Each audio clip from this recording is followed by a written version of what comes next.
Hey guys, so today we're going to be working on a DIY circumcenter and incenter. So what you're going to need for this project, mini project, is going to be 2 blank triangles. So the size really isn't that important, and they don't have to be perfect. You can see mine are kind of curved and a little wonky looking. But size reference, that's about the size of my hand. So you're going to need 2 triangles, and what we're going to do is create the circumcenter and the incenter of both of these triangles. All right, these can serve as like the purpose for a little bit of notes. So we're going to go ahead and get started. I'm going to be using 2 different colored pens today, so a pink and a purple. All right, just to label the differences. So remember, with the circumcenter, okay, the circumcenter is the center of the triangle, all right, where your perpendicular bisectors coincide, or not coincide, where they intersect. Okay, so we have a perpendicular bisector here, here, and here. All right, this point of concurrency is called the circumcenter. We know that the distance from the circumcenter to the vertex of each angle is going to be equidistant. Okay, so when we're creating our own circumcenters, the biggest thing to remember is that it is the perpendicular bisectors that creates this. So remember, the perpendicular bisector is what creates, cuts your side of your triangle in half. So what we are going to do is take your triangle and we're going to fold this side in half so that it creates that perpendicular line. Okay, so you're going to match up your 2 vertices. Okay, line it up as straight as you can. Okay, so right here we have vertex A on top of vertex B, okay, and then we're going to put a crease. Okay, this creates that perpendicular line, okay, and we'll come back to it. So remember, there are 3 sides to the triangle, so we're going to have 3 perpendicular bisectors. Okay, so turn your triangle and then do what you just did. So match your vertices up, all right, along that bottom side. Okay, so we have a straight line. They are straight as can be. And then we're going to just crease again. Okay, again, because we are creating the perpendicular bisector of our triangle. Okay, rotate one more time to get our last side. Okay, match up our vertices along this bottom side and create that last crease. Okay. So, since we have created each perpendicular bisector, we now have a common point, if you can see where all of these creases come together. That is our circumcenter. So what I'm going to do is I'm going to take my pen, my pink pen in this case, okay, and I'm going to draw a line from each perpendicular bisector, remember, the line that was created when we cut our triangle or folded it in half, to this center point here. So I have 1 perpendicular bisector here. Okay, remember, it's notated by the 90-degree angle in the corner, and this side of the triangle will be congruent to this side because remember, we folded it in half. Okay, rotate to the other side. Okay, remember, if you can't see where your line is, you can just fold in half again. Where these vertices meet, this line here is our perpendicular bisector. Okay, we know that this side is congruent to this side. And then last side of our triangle, again, if you can't see it, remember, it's where we folded our triangle in half. Okay, so our 3rd perpendicular bisector is right here, right? And again, this side is congruent to this side. So we've just created our 3 perpendicular bisectors, and they intersect here at what we call the circumcenter. Okay, so I'm going to label that circumcenter. Okay, so I'm going to make a little note to myself. The circumcenter is created by the perpendicular bisectors of my triangle. Okay. Now, for the last part about the circumcenter, all right, remember the circumcenter has an equal distance between the center point to each vertex.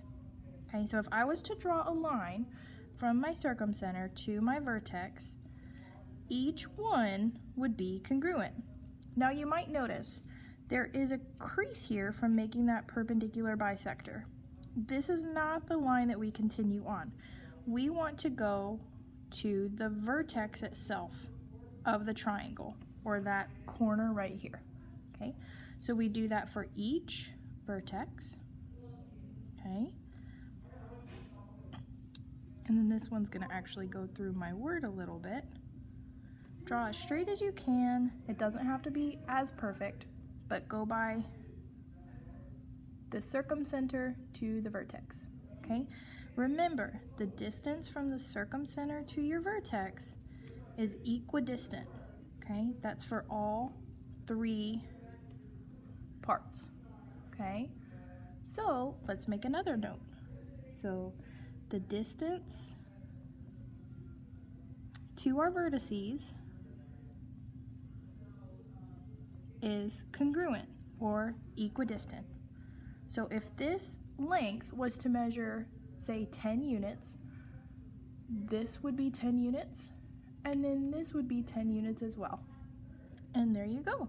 You've created the circumcenter of your triangle. Okay, so now we're going to work on the incenter.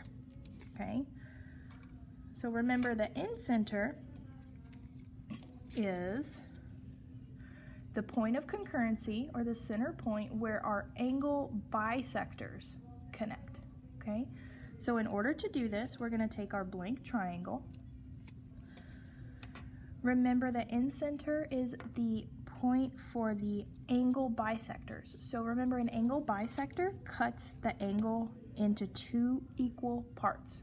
So just like we did for our perpendicular bisector, where we bisected our side like this, now we need to bisect our angle. So in order to do that, we're actually going to fold our triangles along the vertex. Okay, so if you see here, I have my triangle flat.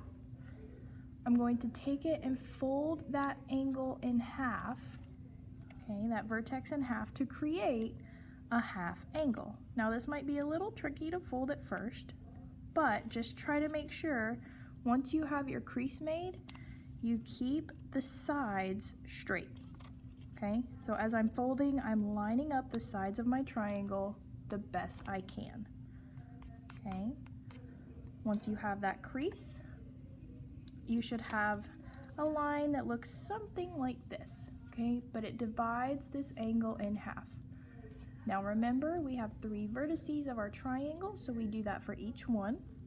So again, I'm going to find my vertex, fold my triangle in half to divide that angle into two parts, making sure my sides are straight to create that very straight angle bisector, and then crease. Okay, so this is side 2,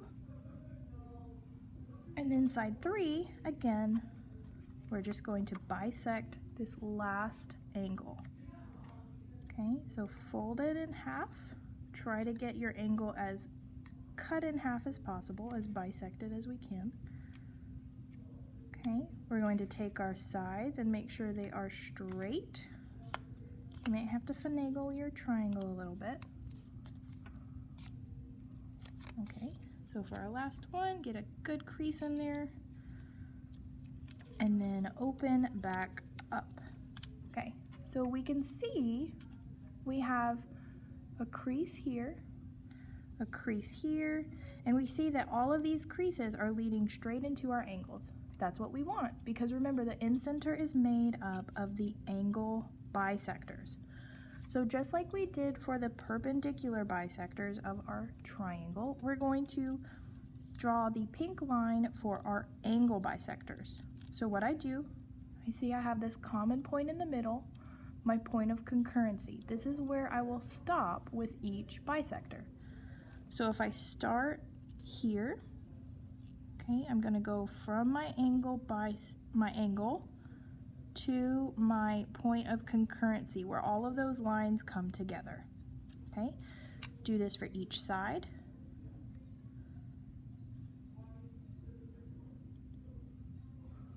Okay, and then our final side right here is our last angle bisector. Okay, so this point where all three angle bisectors intersect is known as our incenter. So we're going to go ahead and label this as such. So just like we did in our last example, the incenter, make a little note, is the point of concurrency of our angle bisectors. Okay. Now with our incenter, the distance from the incenter to the side of the triangle for each side is going to be congruent, or it is equidistant. Okay, so what we're doing with this one is if you follow this angle bisector, you'll see that there's still that crease there from where we made it. In order to reach the side of our triangle, we're just going to follow along this crease from our bisector. Okay, so where I folded my angle in half, that's the same line I'm using to make my equidistant segments. Okay, do this for each line. So my bisector was here. It created a line that went this way. Okay, and we just continue that to the side. Okay, now with these sides, they're creating a 90-degree angle on the side of our triangle. So we're going to mark that as such. And then our last side, again, where we created our angle bisector by folding our triangle in half, we're going to extend past our incenter to find that equidistant segment. Okay, so these purple lines are the congruent segments from our incenter to the side of our triangles. These are all the same length. Okay, so make a note of that. So the purple will be our distance from the incenter to the side. So the distance to sides of our triangle are congruent. Okay, so from our incenter to the sides creates an equidistant segment. Okay, so you guys have just successfully created triangles and identified your circumcenter, which contains equidistant lengths to our vertices and is comprised of our perpendicular bisectors, and the incenter, which is made up of our angle bisectors and creates equidistant lengths to the sides of our triangles. Let me know if you have any questions.